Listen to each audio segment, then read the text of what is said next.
पंकज और आशीष की गहरी दोस्ती थी। इसी दोस्ती के चलते आशीष और पंकज की पत्नी अनीता के बीच नाजायज संबंध बन गए। यह बात जब पंकज को पता चली तो उसने, नमस्कार दोस्तों, स्वागत है आपका हमारे इस चैनल जुर्म की कहानियां पर, जहां आपको रोज एक रोमांचक कहानी सुनने को मिलती है। यदि आप इस रोमांचक सफर का हिस्सा बनना चाहते हैं तो चैनल को सब्सक्राइब कर लीजिए और पास वाले बेल आइकन को दबा दें ताकि आपको कहानी की जानकारी सबसे पहले मिले। तो दोस्तों, कहानी को शुरू करते हैं।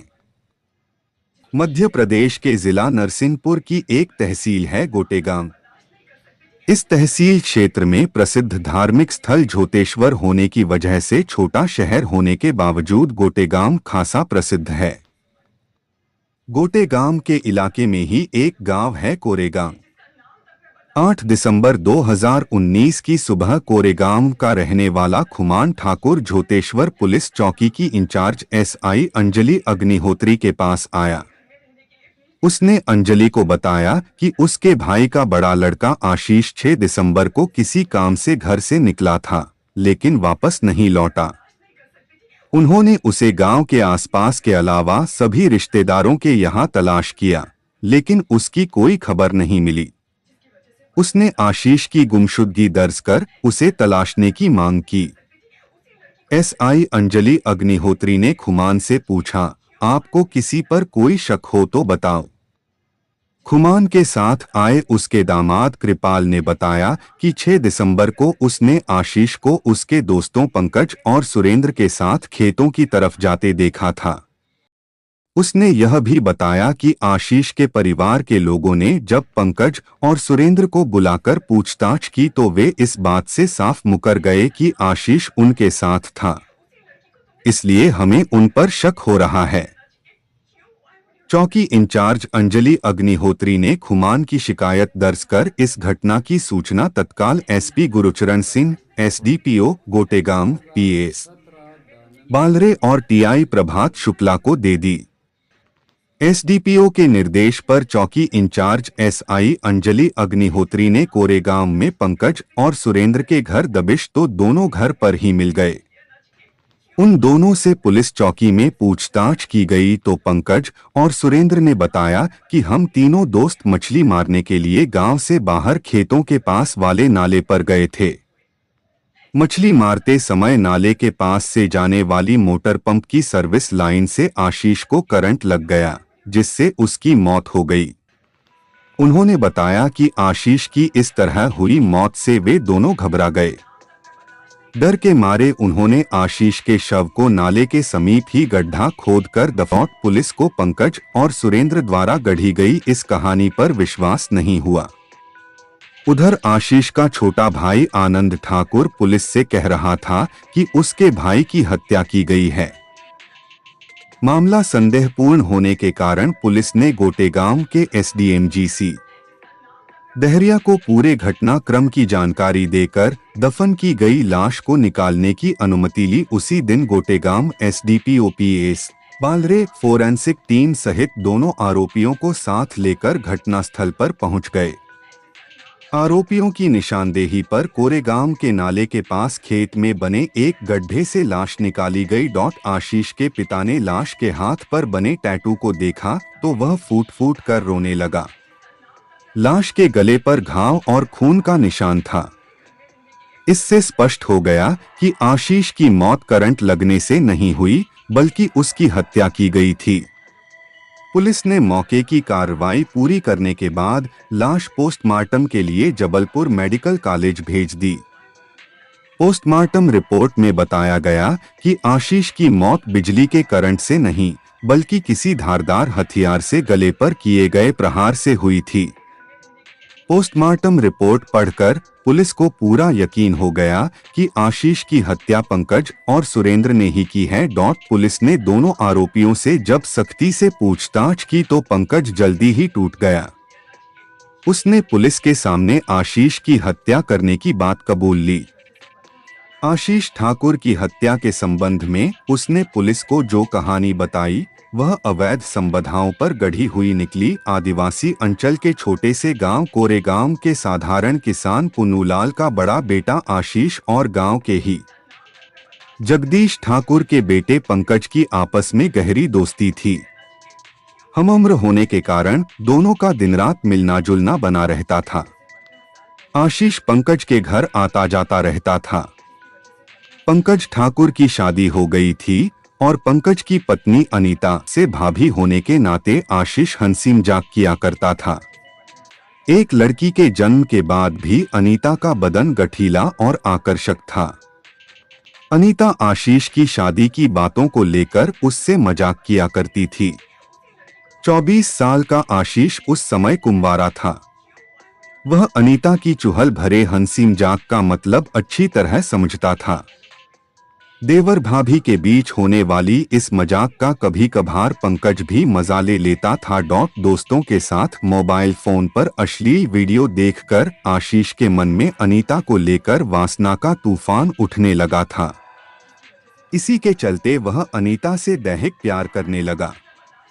उसे सोते जागते अनीता की ही सूरत नजर आने लगी थी।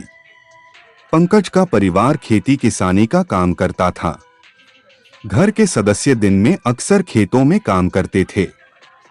इसी का फायदा उठाकर आशीष पंकज की गैर मौजूदगी में अनीता से मिलने आने लगा।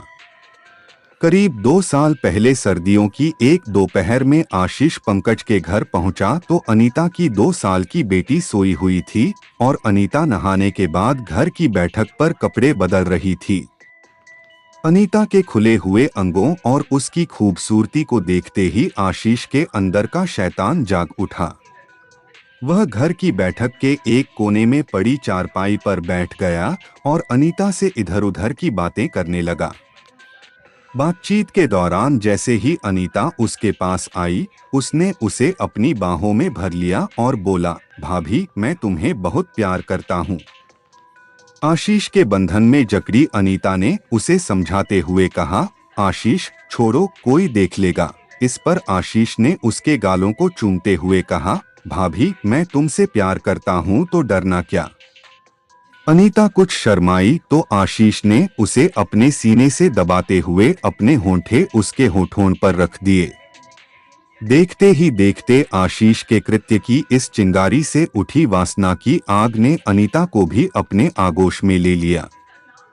आपस की हंसी मजाक से शुरू हुआ प्यार का यह सफर वासना के खेल में बदल गया।